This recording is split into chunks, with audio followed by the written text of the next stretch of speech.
Hello everyone and welcome back to Bobbin's Minecraft Let's Play series featuring the FTB Infinity Evolve Skyblock mod pack. You're watching episode 24. In today's episode I really would like to take a little tour at the beginning of it because I've done a lot of things that are just sort of small or that aren't really all that new, but there's a lot that needs to be discussed because it's sort of setting the tone for where I'm going forward. Here in the applied energistics area, I haven't really done much with this setup. I did take and put an interface on this network, and the purpose of this is that you'll notice it's got these conduits leading into it. This is for dumping items into the system out of chests or drawers or something like that. In fact, I've mostly eliminated my drawers over here, as well as a lot of crafting tables as I've set up crafting in the ME system. More about that in a minute. But if you take a drawer and you bring it over and you just drop it on here, it will unload into the ME system pretty quickly. This drawer has completely unloaded now. I'm going to take and put this one back because I don't have chipset set up on the ME system yet, and so I need to go ahead and keep that one there to keep chips going. At the moment, the logistics pipe system is doing a lot of stuff. It's still just treating the AE system as a giant inventory. I have expanded the inventory in the AE system over here in two places. One is these banks of ME drives. Only 3 of them have any storage cells in them yet, but I will expand that as I need to. This one up top is reserved for 64K storage cells that have been partitioned to hold items that I have a lot of in the system. These others are just for miscellaneous storage, and I use 4K storage cells for that. Usually I run out of number of items before I run out of space on one of them, so that's the 4K I find is a good compromise on that. The other place over here is this bank of storage drawers, some of which came out of the other system, some of which are new. There's an ME storage bus attached to the drawer controller that actually goes and interfaces with this. The nice thing about using storage drawers in this way is that you'll notice they're all compacting drawers because that's the only thing I've set up on here. The compacting drawer will make the block, the ingot, and the nugget form, if that's what they're called, and sometimes they're not called that obviously, but it will make all 3 forms if there are 3 of them, 2 forms if there are 2 of them, available on the AE network simultaneously. So I don't need to worry about the distinction in the system between signalum blocks, signalum ingots, and signalum nuggets. I just put signalum into the system and it freely interconverts as it needs to, which is very convenient. I don't have to set up crafting recipes for converting between all of these types. Another convenient thing about this is the way that I'm crafting my alloys now. Let's take a quick look at that. Up here where crafting is going on, I have set up, this is all alloy crafting over here, and this is all gears and plates over here, and then there are some other stuff over here. But first I want to talk about this area over here. You'll notice that there are buildcraft pipes and logistics pipes back here. That's because this is set up as sort of a hybrid system. There is an ME interface right here, and then I have an independent logistics pipe network that just services all of these machines in this area that connects to it using a logistics chassis that has a provider module and a bunch of active suppliers and an item sink. And what this is doing, you might recognize this type of setup from some other places that I've used it earlier in the series, is this is actively storing, it's treating the AE system as a big inventory, and it's actively keeping certain items stored in it, and it will pull out of that inventory using the provider module in order to do that. So if we look at bronze, for example, this says to keep 127 bronze blocks stored in the AE system. There is actually no capacity in the AE system right now for making bronze on demand. Instead, I'm just keeping some stored there. And if it falls below a certain level, then it will make more automatically through this system and store it on the AE network. The reason for doing it that way, you can actually do this automatic crafting where you keep a certain amount of something in the AE system using AE, but to do it, you have to use a combination of interfaces and level emitters and deal with redstone signals. And typically what would happen in that case is that if you needed 16 different items, you would have to use a full dense cable of channels, because you'd have to have one channel for the interface and one channel for the emitter for every item that you had in the system. You also, of course, have to have dedicated machines, which I'm actually using dedicated machines here, but not here. So the metal presses are not dedicated, but most of the alloy furnaces, in fact all of the alloy furnaces in this area are. The thing about this is that by doing it this way, I'm able to tell it to keep all of these items, as many as I can fit on this pipe, stored on the AE network, and I'm only using one channel to do it. And I don't have a whole bunch of different applied energistics machines over here. I've just got some logistics pipes connecting my usual stuff like alloy smelters. So that turns out to be a very convenient way to do that. These other machines over here, the IC2 machines mostly, although I do see there's a pulverizer there, these machines are set up using just pure AE. It has an ME interface, so if I want a fuel rod, it's going here into this metal former. It's going to send the appropriate materials according to the recipe, which is an iron plate in this case. And the interface can't actually pull the item out of there, but I've got a conduit on the back that pulls it out, and if we follow this through, it actually sends it into this interface over here as the output for these machines in this area. So that's the purely ME way of doing it on demand. If we wanted to keep a supply of them, we would also need to go and set these up. Instead of using the recipe this way, we'd put a crafting upgrade card in here, and then we would have to have a level emitter to turn the system on and off. But for the moment, that's just not how I'm doing it. I'm going ahead and using the hybrid system here because I like that that I'm able to do so many items using just the one channel. The disadvantage of doing it that way, of course, is that if I needed to do some crafting recipe that required, say, more than 10 blocks worth of electrical steel, I'm not going to have more than that on hand, and so I'll have to split that crafting up into multiple crafting and wait for it to finish and do some. I'm trying to store enough on the network that I don't have that sort of problem come up. That might seem a little wasteful.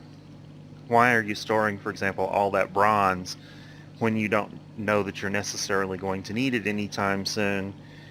Well, if you've got 3,000 blocks of copper and 3,000 blocks of tin, I think you can probably, just sitting around, I think you can probably afford to use some of it to keep a couple of hundred blocks of bronze sitting around. No big deal. So what else has been going on besides the auto crafting in AE? Well, the auto crafting has been necessary in order to start clearing all of this stuff out. I'm clearing out these tables as I go. The main thing that's a barrier on finishing it at the moment is that I've still got a bunch of stuff over here that is essential that's done in logistics pipes, and until I migrate this stuff or set it up so that it can interface on its own system, which I'm sort of getting started with right here, I'm kind of stuck with what I've got here. So this is sort of the barrier to just moving it all at once. It's a slow process. Non-AE stuff that's going on, let's talk about Bombcraft just a little bit. I found that the reason I was not able to get silverwood saplings from the patch was that I just wasn't trading them valuable enough stuff. I have a bunch of magical wood on hand. It's got a lot of the lucrum aspect on it, so I just started trading pieces of magical wood to the patch, and I started getting plenty of silverwood saplings. So I do have a silverwood tree here. I've trimmed it up a little at the bottom, and I've started growing mana beans because this one does have a node in it, and it converted the area into magical forest. So although you can't tell it because there's no grass around here, I don't want to spawn a bunch of animals. This is a magical forest in the immediate vicinity of this tree, and so I'm able to do things like grow mana beans. Other than that, in this area there's not much new Thaumcraft, but one thing I have done Thaumcraft wise, if we go over to the Nether, is I'm no longer spawning Petch. I got what I wanted from them. So I have changed this spawner over here in the Nether to now spawn... Is there one in there? Yeah. It's now spawning Eldritch Guardians because I was attacked by Eldritch Guardians and I managed to capture one. So that means that I now have Eldritch Guardians, and they drop Ethereal Essence of two different types, the Alienus and the I forget the other one. I think it's the Darkness one, the Tenebris maybe. I'm not 100% sure on that. They drop two different types of them, and they drop Eldritch Eyes, and I've gotten 6 or 7 Eldritch Eyes so far. So I was able to go ahead and use one of those Eldritch Eyes to upgrade my Blood Magic Orb, which was nice. So these things are spawning in here. These are some pretty nasty mobs, by the way. I went AFK for a few minutes and they spawned and killed me on one occasion, so that was bad. The other thing that's going on, the fog will eventually clear moving away from them, is I have set up a spawner, and this is really just the spawner part of it, not the grinder part of it, for withers. And so the way this works is you put your soul sand and your wither skeleton skulls in the diamond chest, and it distributes them up to these machines over here, which are block placers for the soul sand and autonomous activators for the skulls. And when you flip the lever over here, if it's got the appropriate supplies in storage, which I don't think it does, no. It does have the soul sand though, so let me just do that. It places the blocks. There are no skulls on top because there are no skulls in these autonomous activators. That's fine. Anyway, once you've done that, a wither will spawn immediately, and it will fall on this translocation plate while it's busy amping up. And the translocation plate will zap it off this way some, which is what I want it to do. That way when it falls, it's going to be suspended up here. It tends to fall right about here. It will destroy all of these cobblestone covers, but usually it doesn't destroy a substantial amount of the cobblestone underneath. Then I'll have to come over here right now and manually kill it. And I've killed 5 of them so far, I think. Maybe 6. I think I killed 6 and I lost some of the drops because I was above it and I didn't have any way to grab the drops.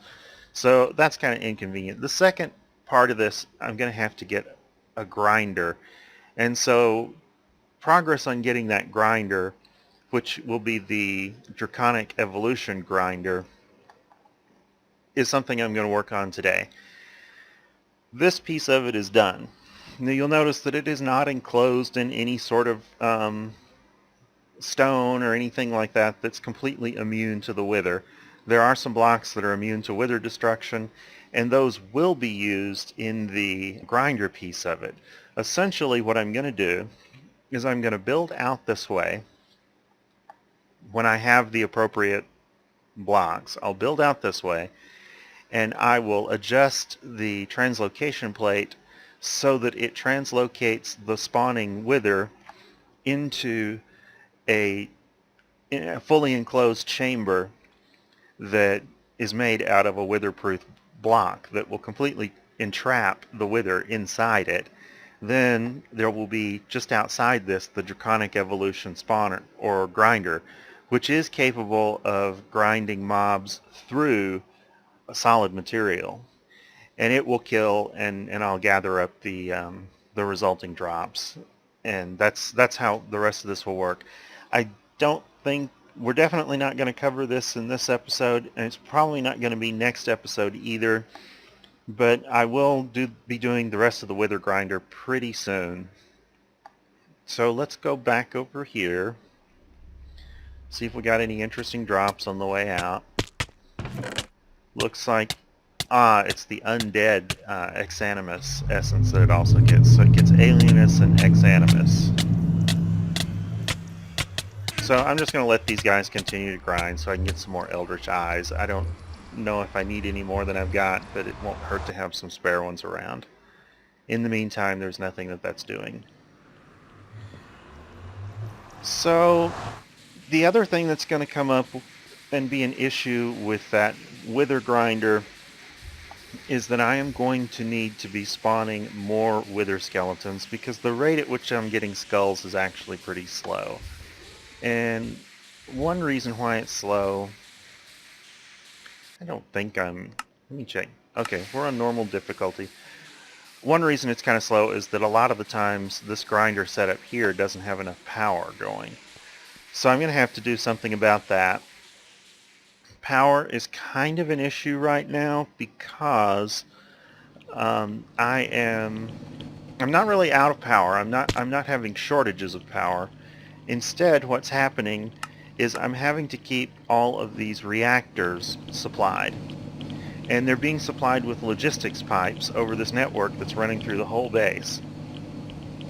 And because I'm switching most of my storage and crafting over to applied energistics, I'm just not going to be able to distribute in that way all through the base everywhere to keep these reactors supplied.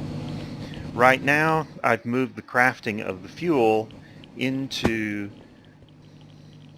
AE, and I'm just keeping some on hand. But if this exhausts and I don't notice it, then I will be unable to fuel the reactors, and they'll start to shut down, and that will be very inconvenient. So I don't want to be doing it that way indefinitely. So what I'm thinking about doing is I am going to start to move to a more centralized power setup. Now down here, all of the machines are running off of IC2 power, EU. And I think I'm going to keep it that way. So what I will probably be doing is setting up an interface down here that does interact with this logistics pipe system down here, which will eventually become a separate logistics pipe system. And it will interact with that, and I will just be exporting these two types of fuel modules all the time.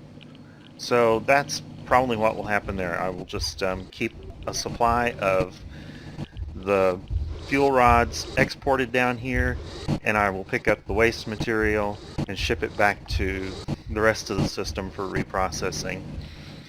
For everywhere else, I think what I'm going to be doing is setting up a centralized power system based on big reactors. And that's probably going to be next episode that I work on big reactors, not this one. But I am going to be doing that very soon, and I'm going to use tesseracts to transmit the power throughout the base. Probably each platform that has a significant amount of power and is sort of separated from others where it's not convenient to run cables will just get a tesseract sitting on it that draws power from the central power plant. And I think that will solve some of my power problems. Right here, I'm apparently not getting enough power all the time to this setup, although right now I do seem to have enough power for it. But I have seen it start to accumulate a lot of unkilled mobs, so that's going to be a little bit of a problem. The mob spawn rate here is going to pick up after today because of what we're about to work on. But that's going to be the next big agenda, is to get big reactors going and get more power going that way. Before moving on to the next thing, I guess the only thing left to discuss here is maybe Botania. Botania is the only crafting area where I have or it's the only platform other than those main inventory platforms and auto crafting platforms where I've switched it over entirely to applied energistics, and that's just because there's nothing really special here that requires applied energistics. And I guess it's not entirely switched over because I've still got logistics pipe feeding bees to this thing and picking up materials from this, but the inventory and crafting side of it's been switched over. I am now getting petals from bees, and so I'm getting a nice steady supply of petals, so if I need to make any flowers, I don't have any problems there. Alright, so what am I actually going to do today? Well, as I showed with the wither grinder, I'm planning on using the grinder from Draconic Evolution in order to grind those withers. And if we look at that recipe, that thing's just called a mob grinder. Let me look it up that way. It requires a bunch of stuff. Now this mana dust I've made a fair amount of. It requires primal mana, which is made in the smeltery from liquid XP and molten draconium. Draconium is kind of in short supply because I haven't sort of automatically been grinding up the appropriate materials to craft it, but I do have some, and I am probably going to have enough to where the grinder is not a problem to do this. Liquid XP I have tons of because I've just been dumping my experience bar over here.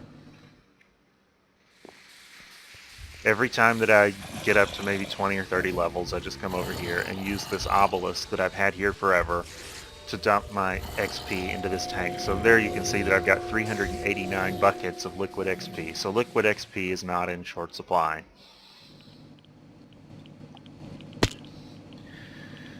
The other items here, the draconium block is not going to be a problem. I've actually set up Weavern cores and draconic cores in the AE system as recipes already.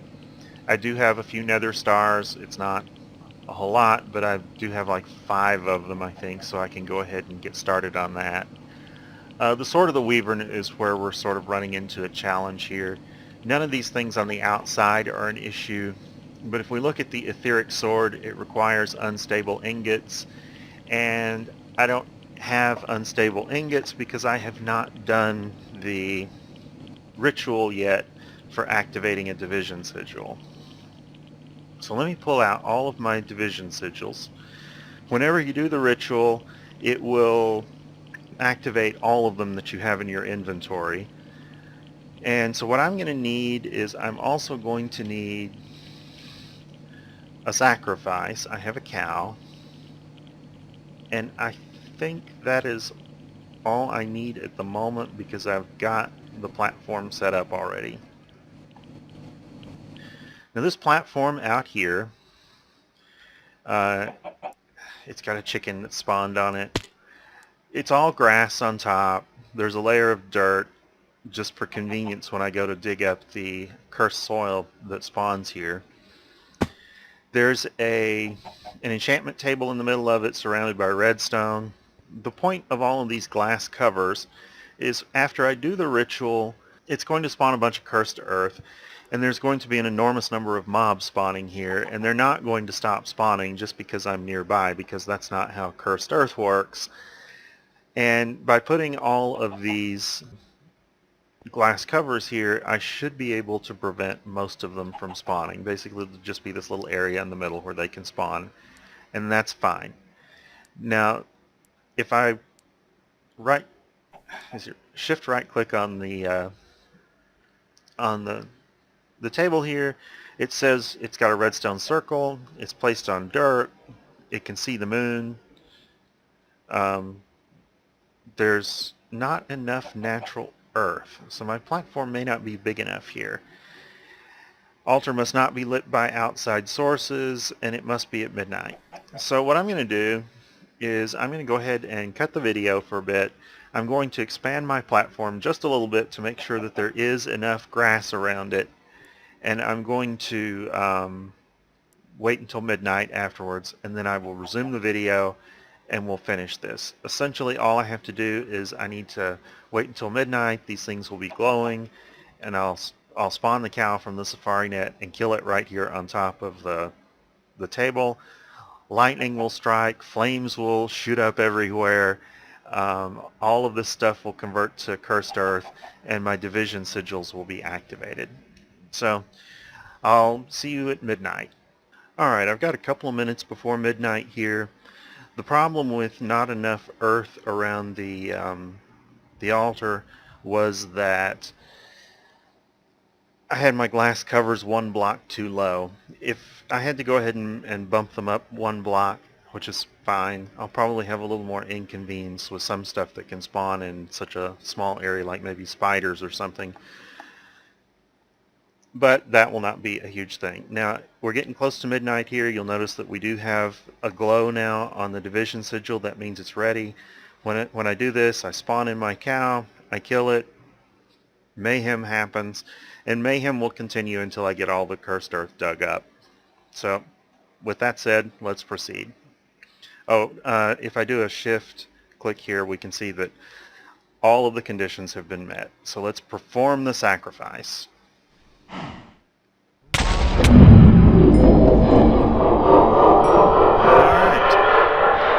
All of my division sigils are active now. And I'm getting spider spawns. I've got a lot of cursed earth here. Let's start digging it up. I did eat before I did this because I knew I was going to have to be dealing with spawns.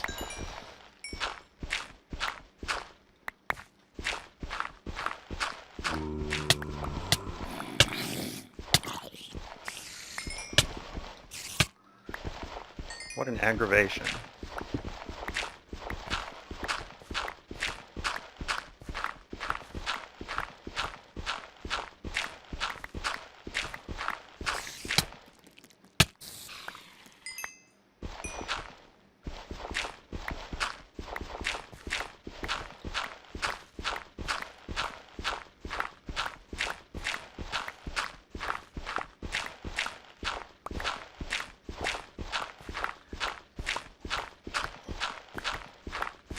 I'm digging this out from the inside out, trying to keep too much additional cursed earth from spawning under here as I dig it out.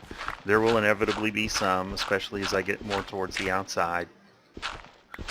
And I'm not wearing my ring of magnetism that I did go ahead and make one from Britannia so that I would be able to recover things. There's going to be plenty of cursed earth, no real need to recover every last scrap of it.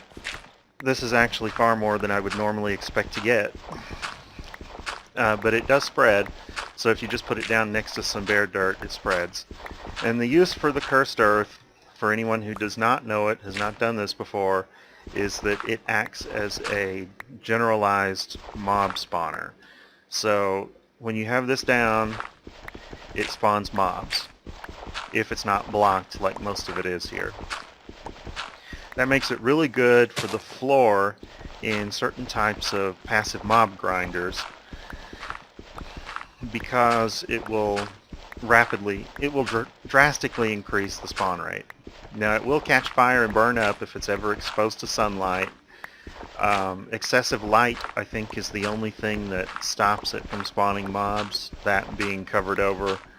Player proximity doesn't matter. Alright, I think we got it all here. Let's go put this stuff away. Let's see how many blocks of it I got.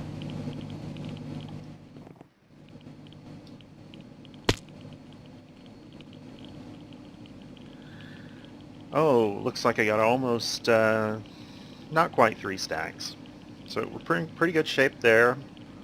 And I got 5 activated division sigils. With the division sigils, what I can do is there are two basic recipes you can do with it. One is to divide a gold nugget with a diamond, like this, and this gets you a semi-stable nugget. The alternative is to divide a gold ingot with a diamond,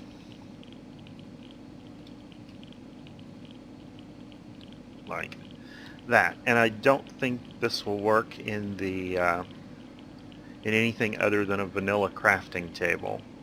Let me try that. I'm not going to make one.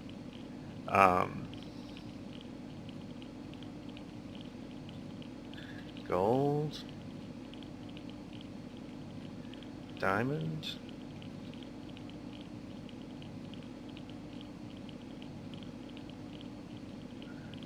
and division sigil. So if I do that,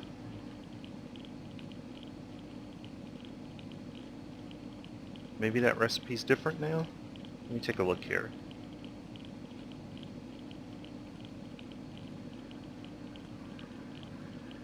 It apparently wants iron instead of a gold nugget. Okay.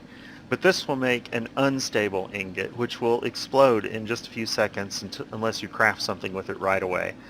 I don't want to do that. I want to go ahead and make the semi-stable nuggets. That's why I went ahead and activated all 5 division sigils, because you tend to use up a lot more charges on it when you do that. Because if you take these and combine 9 of them, you will get an unstable ingot that is stable. And that's what I want. So it's a little more expensive in terms of diamonds, but I've got plenty of diamonds.